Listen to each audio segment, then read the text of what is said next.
नमस्कार, खबर उत्तराखंड देख रहे हैं आप और मैं हूं आपके साथ अनाया शर्मा। चलिए रुक करेंगे आज की अहम खबरों की ओर।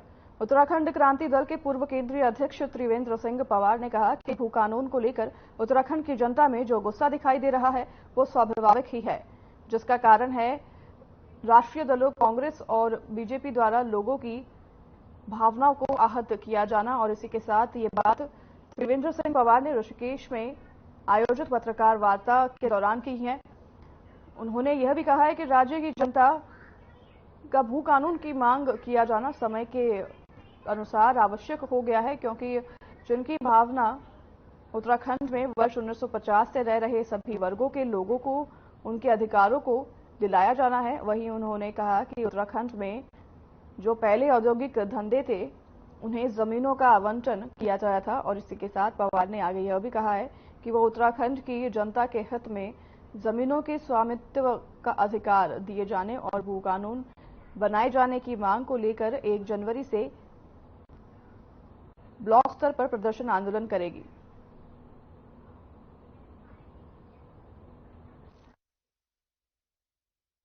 उत्तराखंड के अंदर मूल निवास को लेके भू कानून को लेकर के पूरा उत्तराखंड जो है जनता उद्दोलित है और इस मांग को जो है हम उत्तराखंड क्रांति दल ने लगातार राज्य बनने के बाद इन मांगों को कई जगहों पे उठाया, उसके लिए धरने प्रदर्शन हमने किए हैं। और इन 23 सालों में चाहे वो भाजपा की सरकार रही हो चाहे कांग्रेस की रही हो, इन्होंने कभी भी इस मुद्दे को गंभीरता से नहीं लिया है। उसका परिणाम ये है कि आज उत्तराखंड की जनता सड़कों पर आ गई और ठीक 1994 में जैसे भावना थी लोगों की, उसी तरह की भावना आज देखने को मिल रही है, क्योंकि 23 सालों में भाजपा और कांग्रेस ने जो है इस मुद्दे को जो है गंभीरता से ले लिया। हम चाहते हैं कि मूल निवास 16 अगस्त 1950 को जो कट ऑफ डेट तय हुई है वो मूल निवास लागू होना चाहिए और भू कानून अनुच्छेद 317 जो हिमाचल के अंदर है वो कानून यहाँ लागू होना चाहिए। ये उत्तराखंड कानून की मांग और इस मुद्दे को लेकर के हम 1 तारीख को प्रत्येक ब्लॉक मुख्यालय मदन मोहन उपाध्याय राजकीय स्नातकोत्तर महाविद्यालय द्वारहाट में 2 दिवसीय वार्षिक खेलकूद प्रतियोगिताएं राजकीय प्राथमिक विद्यालय छतेनाखाल में शुरू हो गई है। इसी के साथ मुख्य अतिथि प्राचार्य ने प्रतिभागियों से अनुशासन और आत्मविश्वास के लिए प्रतियोगिताओं में भागीदारी करने का आह्वान किया है। और वही वार्षिक खेलकूद प्रतियोगिता के लिए उन्होंने दूसरे दिन समापन दिवस के दिन मुख्य अतिथि के तौर पर पहुंचे और द्वारहाट के उप जिलाधिकारी सुनील कुमार और तहसीलदार लीना चंद्रा द्वारा सभी प्रतियोगिताओं में भागीदारी करने वाले छात्र छात्राओं को पुरस्कृत कर उनको उज्जवल भविष्य की ओर कामना की।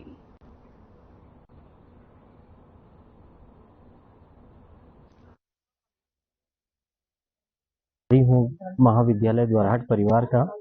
आपने हमें यहाँ पर इस जो कार्यक्रम है उसमें आमंत्रित किया और छात्र छात्राओं के अंदर निश्चित ही बेहद उत्साह देखने को मिला और विजेता उपविजेता और जो छात्र यहाँ पर प्रतिभाग कर रहे हैं निश्चित रूप से उनके आत्मविश्वास में बढ़ोतरी जो हुई है वो देखने को मिली। और खेलों का यही महत्व है कि आप शारीरिक मानसिक रूप से तो अपने आप को निखारते ही हो, इसके साथ ही आपका जो समन्वय है, तालमेल है, अनुशासन है और टीम भावना का जो विकास होता है वो यहाँ पर देखने को मिला। और मेरे इन सभी छात्र छात्राओं को और महाविद्यालय परिवार को बहुत शुभकामनाएं। श्री मदन मोहन उपाध्याय स्वतंत्रता संग्राम सेनानी राजकीय स्नातकोत्तर महाविद्यालय द्वारहाट के 2 दिवसीय वार्षिक क्रीड़ा समारोह का आयोजन दिनांक 28 व 29 दिसंबर 2023 को यहाँ आयोजित किया गया, जिसमें कल दिनांक 28 दिसंबर को आउटडोर प्रतियोगिताएं आयोजित की गई, जिसमें मुख्य अतिथि के रूप में डॉक्टर धन सिंह कुंवर जी थे और सुनील कुमार जी यहाँ उपस्थित हैं और प्रतियोगिताएं अभी जारी हैं और जिसमें कि अभी पुरस्कार वितरण समारोह होना है। खबर जनपद उधम सिंह नगर के बाबरखेड़ा गांव से है, जहां ग्राम प्रधान के खिलाफ भ्रष्टाचार का मामला सामने आया है। शिकायतकर्ता फिरोज अली ने आरटीआई के तहत सूचना मांगी, जिसके बाद शिकायतकर्ता ने जिलाधिकारी से शिकायत की, जिसमें खंड विकास अधिकारी काशीपुर और संयुक्त टीम जांच के लिए बाबरखेड़ा गांव पहुंची। शिकायतकर्ता फिरोज अली का आरोप है कि आरटीआई के तहत प्रधान की कार्य योजना के कागज मंगाए गए थे, जिसमें बहुत अनियमितता पाई गई है। वहीं अमृत सरोवर योजना से तालाब का काम मनरेगा द्वारा होना था, लेकिन वो कार्य जेसीबी से कराया गया है और मजदूरों का मनरेगा का पैसा निकाला गया है। शिकायतकर्ता ने आगे यह भी बताया कि दस्तावेजों पर सभी साइन फर्जी किए गए हैं और राजस्व विभाग द्वारा जो रोड बनाई गई है उसमें मौके पर बेस नहीं है, वही मिट्टी डाली गई है और बेस के आधार पर पैसा निकाला गया है। नाले निर्माण को लेकर भी पैसा निकाला गया है, जिसमें जांच अधिकारियों ने आश्वासन दिया है कि इसमें जांच की जाएगी।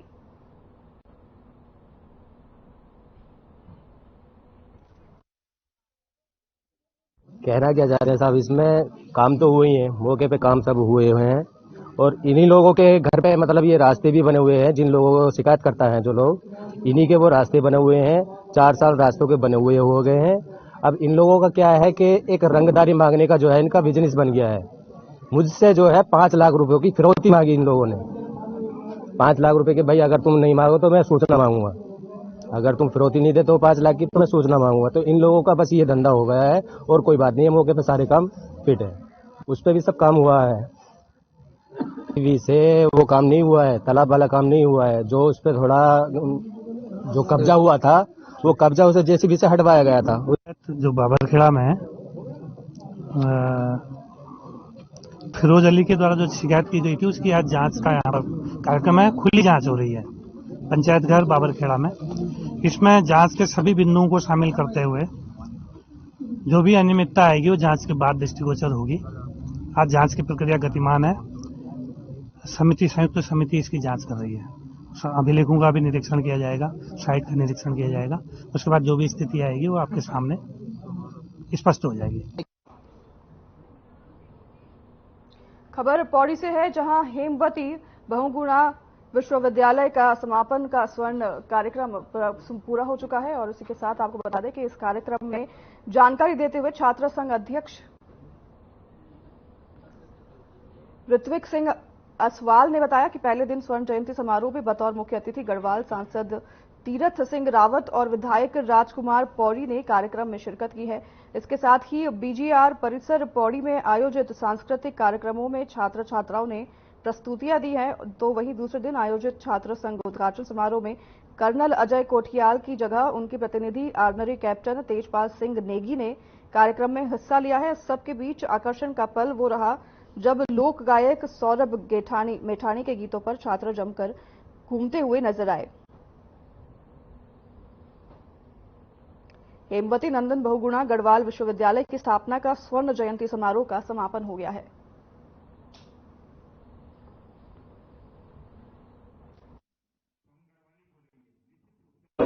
सत्र 2023-24 छात्र संघ का उद्घाटन समारोह यहाँ पर 2 दिवसीय उद्घाटन समारोह यहाँ पर आज संपन्न होने जा रहा है।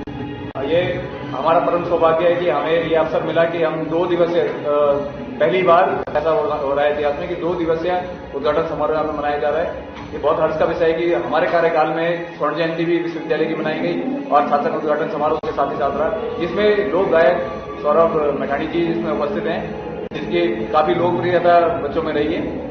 और जब से उनको ये पता चला कि सौरभ मेठानी है तो बड़ा हर्ष का माहौल कैंपस में देखने को मिल रहा है। और आज आप देख सकते हैं कैंपस में किस प्रकार का हर्ष का माहौल है।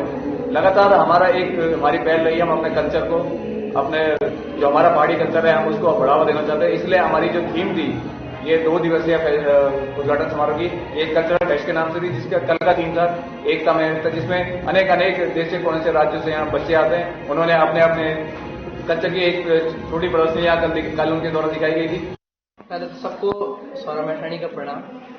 और आज बड़ू हर्ष होने से मैं सुबह 11 बजे उठी ये कार्यक्रम में छूँ और मैं देख रहा हूँ कि पर्वतों की गोद में बसा हुआ ये जो पौड़ी है वो हमेशा आगे रहे हर क्षेत्र में, चाहे वो विकास को क्षेत्र हो, चाहे वो शिक्षा का क्षेत्र में हो। और आज हमारा छोटा भाई मेरा ऋत्विक असवाल जी ने उनमें तो ये कार्यक्रम न्यूतियर में तो पता भी चले कि 5 साल बाद ये कार्यक्रम दोबारा से होना चाहिए। स्वर्ण जयंती महोत्सव हो रहा है, समारोह हो रहा है, तो बड़ी खुशी है। और जो बच्चों के साथ आनंद आया और जो बच्चों के साथ मेरे गीत में रिलेट करना छो वो सिंगिंग में, गायकी में और नृत्य में भी उतने ही आगे हैं जितना कि शिक्षा के क्षेत्र में। मैं ऋतिक भाई को बहुत बहुत बधाई दूंगा कि ये शानदार कार्यक्रम उनमें आमंत्रित करी और शिक्षा का क्षेत्र में, विकास का क्षेत्र में और अपने कॉलेज से बेहतर बनाना था वो उल्लेखनीय कार्य करना चाहिए। बहुत बहुत बधाई दूंगा। देखा क्या उनकी जब भी अच्छा गीत उन्होंने एक गीत उन्होंने खाली नाचना होता है, पर मेरे भी एक उद्देश्य होता कि हम लोगों को नचा तो जरूर, पर वो एक संदेश भी दीते जाए। अभी मैं लगभग 15 मिनट एक गीत गया पर वे में सारा जो शब्द था वो हमारे संस्कृति से जुड़ा था कि मैं पहाड़ों को रहवासी, तू दिल्ली रोण वाली, तू देशवाली मैं।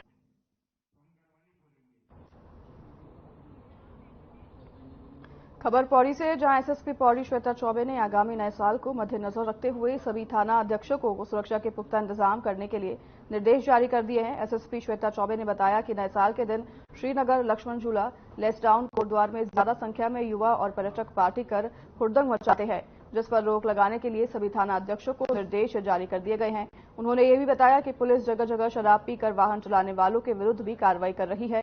इसके साथ ही चौकी प्रभारी को पहाड़ी क्षेत्र में आने वाले पर्यटकों पर पैनी नजर रखने के निर्देश भी उनके द्वारा दिए गए हैं।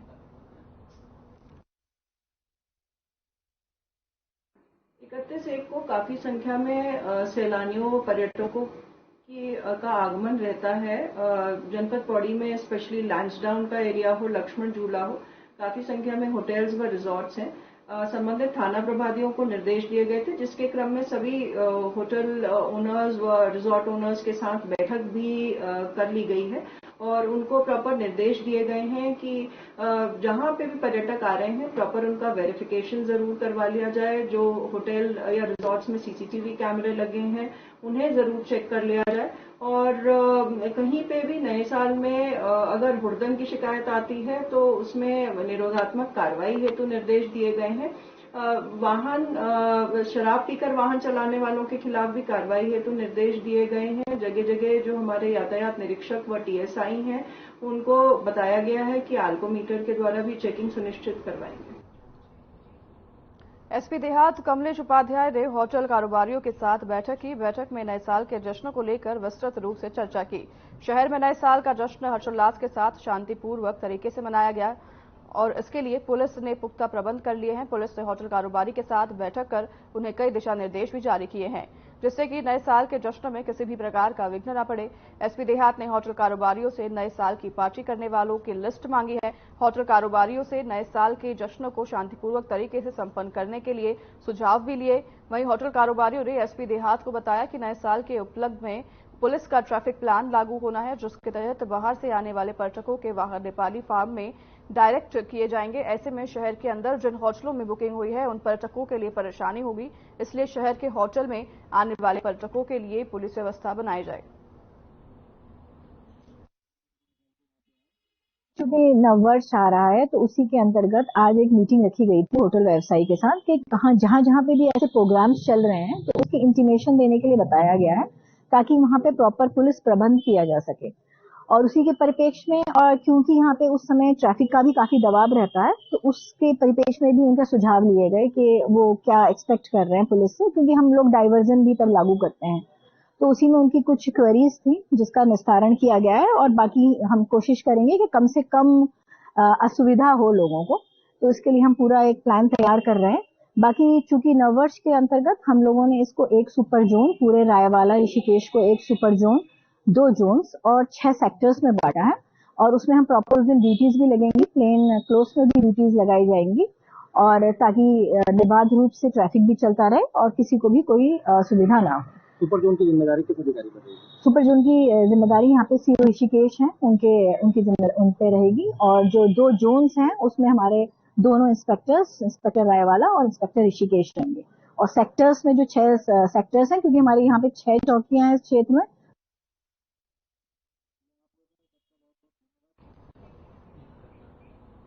जनपद उधम सिंह नगर के खटीमा में भारत नेपाल सीमा मेलाघाट निवासी कांग्रेस अनुसूचित जाति प्रकोष्ठ के ब्लॉक अध्यक्ष मनोज कोहली ने अपने कार्यकर्ताओं के साथ मिलकर नववर्ष को अनोखे ढंग से मनाने का संकल्प लिया है। आए दिन हो रही सड़क दुर्घटनाओं पर अंकुश लगाने, सड़क सुरक्षा, पर्यावरण प्रदूषण, लगातार नशे की गिरफ्त में आ रही युवा पीढ़ी और शिक्षा से वंचित बच्चों को सरकारी स्कूलों में दाखिले को लेकर जगह जगह पोस्टर बैनर लगाकर और संपर्क स्थापित कर आम जनता को जागरूक, सावधान और सचेत करने का लेकर मुहिम चला रहे हैं।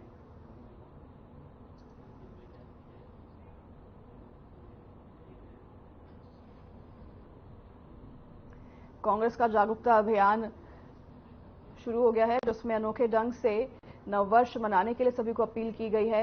लोगों को जागरूक किया जा रहा है कि नववर्ष पर नशे न किए करें और नववर्ष को शांतिपूर्वक बनाएं। आपको बता दें कि कांग्रेस का ये अनोखा ढंग है जागरूक करने का और इस अनोखे ढंग से सभी को अपील की जा रही है कि नववर्ष को शांतिपूर्वक मनाया जाए। लोगों को अपील की जा रही है कि नववर्ष के लिए किसी भी तरह के इलीगल। मेरा मकसद ये है कि मैं देख रहा हूँ कि आए दिन यहाँ पर इस क्षेत्र में काफ़ी दुर्घटनाएं होती हैं। आज से पूर्व 15 दिन पहले भी 2 युवकों की मौत हुई थी एक्सीडेंट के कारण सुखी नहर में। महाराष्ट्र के 2 नौजवान युवकों की मौत हुई थी। इस चीज़ को देख के मैंने ये मुहिम चलाई कि लोगों की जाने बचे कृपया। और सभी भाइयों से मेरा अनुरोध है कि अगर आप सड़क में चलते हैं तो मोटरसाइकिल पर चलते हैं तो हेलमेट लगाएं और वाहन को धीरे चलाएं। आपका जीवन काफ़ी अनमोल है। अगर एक भी व्यक्ति की अगर मेरी इस मुहिम से जान बच जाती है तो मैं इस मुहिम में अपने आप को सफल मानूंगा।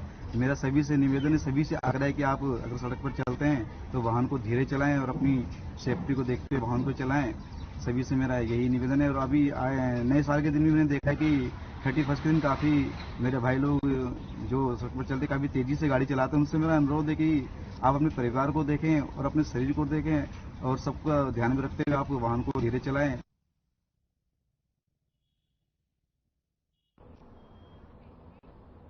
उधम सिंह के खटीमा में मुख्यमंत्री पुष्कर सिंह धामी के निर्देश के क्रम में बीजेपी के कार्यकर्ताओं ने प्रदेश कार्यकारिणी सदस्य रमेश चंद्र जोशी के नेतृत्व में ग्राम दिया स्थित मां कामधेनु वात्सल्य सेवा धाम ट्रस्ट से संचालित की जा रही गौशाला का निरीक्षण किया। इस दौरान ट्रस्ट के अध्यक्ष लीलाधर दत्त भट्ट ने बताया कि लगभग 1153 गौवंशों को सेवा के लिए गौशाला में रखा गया है, जहां पर गौवंशों के लिए समुचित व्यवस्था की गई है। भट्ट ने कहा कि मुख्यमंत्री पुष्कर सिंह धामी के मार्गदर्शन और दिशा निर्देश पर जल्द ही 3 सेट का निर्माण कार्य जो प्रस्तावित कराया जाएगा और ताकि ज्यादा से ज्यादा गौवंशों को सुरक्षित और समुचित तरीके से रखा जा सके। वहीं बीजेपी प्रदेश कार्यकारिणी सदस्य रमेश जोशी ने बताया कि मुख्यमंत्री पुष्कर सिंह धामी द्वारा क्षेत्र की गौशालाओं के उद्घाटन करने से पहले संस्थाओं द्वारा किए गए निर्माण कार्यों को पूरा किया जाएगा।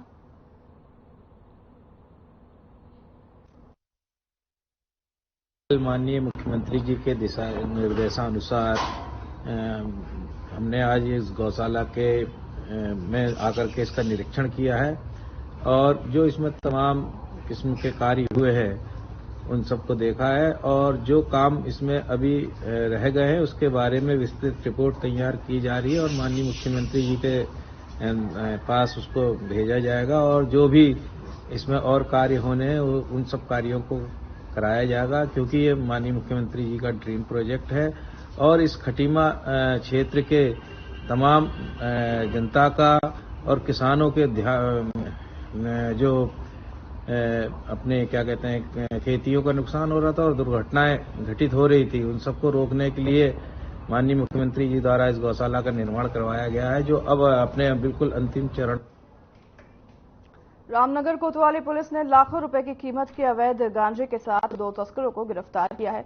इसी के साथ आपको बता दें कि गिरफ्तारी के बाद ये कार्रवाई लगातार जारी रहेगी। वहीं नशे के खिलाफ लगातार रामनगर पुलिस द्वारा अभियान चलाते हुए कई नशे के सौदागरों को जेल भेजने की कार्रवाई की जा चुकी है। इसी के क्रम में नशे पर प्रभावी रूप से अंकुश लगाए जाने को लेकर एसएसपी प्रहलाद नारायण मीणा के निर्देश पर पूरे जिले में पुलिस द्वारा नशे के खिलाफ कार्रवाई की जा रही है। इससे मामले में शुक्रवार को रामनगर कोतवाली पहुंचे एसएसपी प्रहलाद नारायण मीणा ने खुलासा किया है।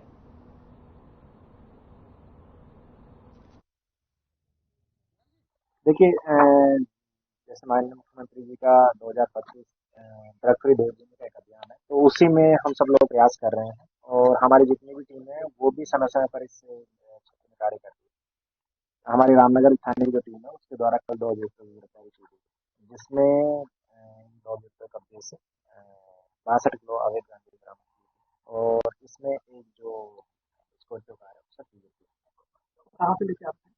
देखिए, जो प्रारंभिक पूछताछ उसमें इन लोगों ने बताया कि ये धुमाकोट क्षेत्र जो पौड़ी गढ़वाल का है वहाँ से लेके आ रहे थे और काशीपुर और नीचे के मैदानी क्षेत्रों में इसको बेचने लगा रहे थे। कितनी किलो? देखिए, अब ये दूसरी क्वालिटी के हिसाब से डिसाइड हुआ, लेकिन ऐसा माना जा रहा है कि इसकी कीमत 2 लाख रुपए जाती है। इसमें फॉरेस्ट का आरटीओ का और पुलिस का सभी का कोऑर्डिनेशन से हम लोग करते हैं।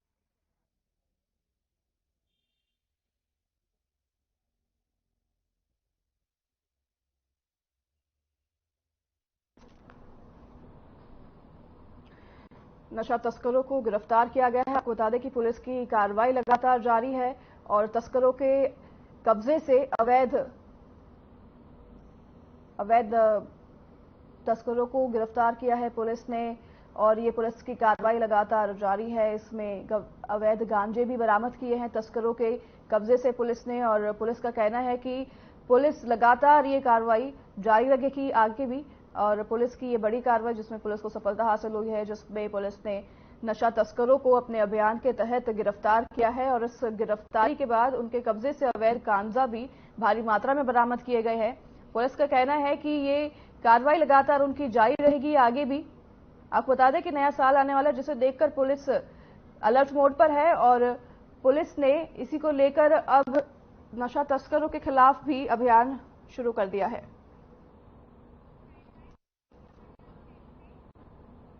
ऋषिकेश के एक होटल में पांवटा साहिब हिमाचल निवासी तोताराम के दामाद इकबाल सिंह पहुंचे, जहां इकबाल सिंह ने पत्रकार वार्ता करते हुए बताया कि उनके दादा ससुर जगत राम के नाम 5 बीघा जमीन थी। जगत राम की मौत के बाद जमीन पर उनके ससुर तोताराम का हक हो गया है। जमीन की रजिस्ट्री और दाखिला खारिज भी ससुर तोताराम के नाम पर है, लेकिन कुछ दबंगों ने 12 साल पहले जमीन पर कब्जा कर लिया। तभी से वो जमीन पर कब्जा लेने के लिए सरकारी दफ्तरों की खाक छानने में लगे हुए हैं। आरोप है कि जब भी वो अपनी जमीन पर जाते हैं तो कब्जेदार महिलाओं के साथ मिलकर अभद्र व्यवहार का प्रयोग करते हुए मारपीट करते हैं। कई बार उन पर जानलेवा हमला भी कब्जेदारों ने किया है।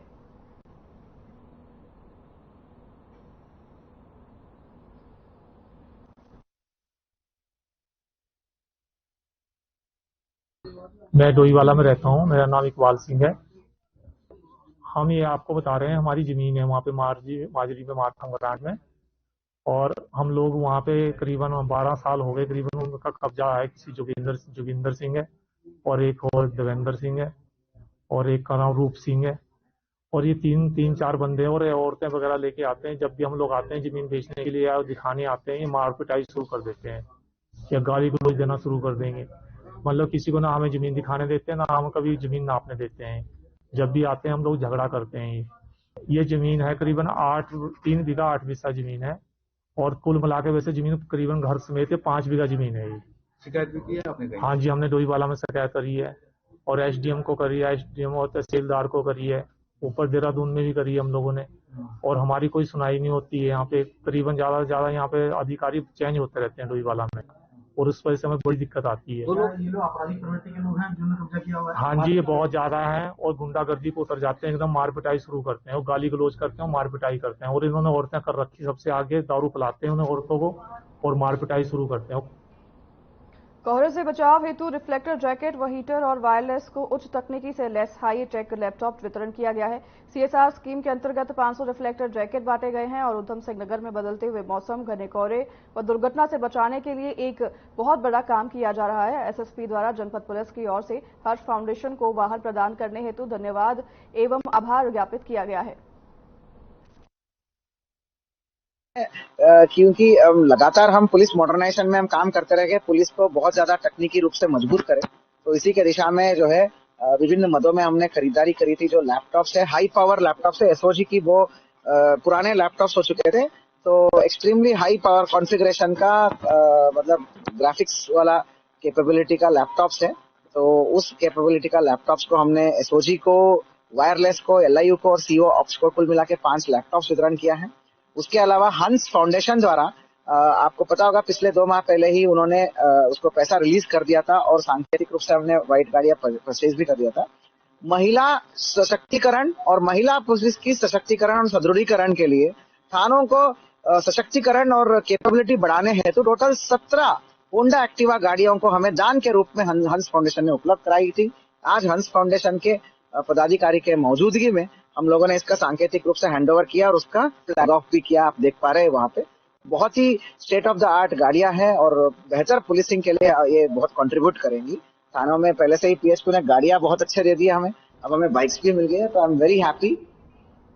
देश भर में चिंताजनक स्थिति पैदा करने वाले कोविड-19 के नए वेरिएंट JN1 के संक्रमित मरीज लगातार मिल रहे हैं। आपको बता दें कि अब तक देश में 4000 से ज्यादा केस आ चुके हैं, लेकिन देवभूमि उत्तराखंड में अभी तक इसके कोई केस नहीं देखने को मिले हैं। वहीं एहतियातन तौर पर स्वास्थ्य महकमे ने इसके लिए तैयारी कर ली है। इस बात को लेकर देहरादून के CMO डॉक्टर संजय जैन ने बताया कि अभी तक इस तरह का कोई केस देहरादून जिले में देखने को नहीं मिला है, लेकिन उसकी एडवाइजरी शासन से ही जारी की जा चुकी है। साथ ही उन्होंने कहा कि अस्पतालों को भी निर्देश दिए गए हैं कि इन्फ्लुएंजा के लक्षण से संबंधित कोई भी मरीज आता है तो उसकी जांच की जाए। देहरादून में कोई भी केस अभी कोविड पॉजिटिव JN1 का नहीं आया है, लेकिन इसमें स्टेट गवर्नमेंट की तरफ से SOP जारी करीब 15 दिन पहले कर दी गई थी, तो उसी के क्रम में मेरे द्वारा भी सभी हॉस्पिटल्स में डायरेक्शन दे दिए गए हैं और जितने भी ये इन्फ्लुएंजा से संबंधित सिम्टम वाले मरीज अस्पतालों में आ रहे हैं तो उनकी टेस्टिंग बढ़ाने के लिए सभी अस्पतालों को निर्देश दिए गए हैं। कोविड-19 के नए वेरिएंट JN1 के खतरे को देखते हुए देहरादून नगर निगम भी अलर्ट मोड में नजर आ रहा है। इसी बात को लेकर मुख्य नगर स्वास्थ्य अधिकारी डॉक्टर अविनाश खन्ना ने कहा कि वर्तमान में नगर निगम के पास दवाइयों और कीटनाशकों की कोई कमी नहीं है। साथ ही उन्होंने कहा कि सैनिटाइजेशन के लिए सोडियम हाइपोक्लोराइड का इस्तेमाल किया जाता है, जो करीब 4000 लीटर की मात्रा में है, और छिड़काव के लिए स्प्रिंकलर का प्रबंध भी किया हुआ है, जिसका जरूरत पड़ने पर एक ट्रायल राउंड भी किया जाएगा। देखिए, वर्तमान में हम लोगों के पास नगर निगम में दवाओं की और किसी भी प्रकार के कीटनाशकों की कोई कमी नहीं है। ऑलरेडी हमारे पास सोडियम हाइपोक्लोराइड जो कि सैनिटाइजेशन के रूप में जिसका कार्य लिया जाता है वो प्रचुर मात्रा में उपलब्ध है। उसकी जो है साथ ही साथ हमारे जो स्प्रिंकलिंग जिसके द्वारा की जाती है वो भी हमारे पास मौजूद है और यदि कभी आवश्यकता पड़ेगी तो उसके लिए पूरी बंदोबस्ती हमारे पास से कर ली गई है। उसका एक हम लोग आने वाले दिनों में यदि जरूरत पड़ी तो एक ट्रायल राउंड भी ले लें। चलिए, खबर उत्तराखंड में फिलहाल इतना ही। मैं नाया शर्मा अब आपसे लूंगी विदा। मुझे दीजिए इजाजत। नमस्कार।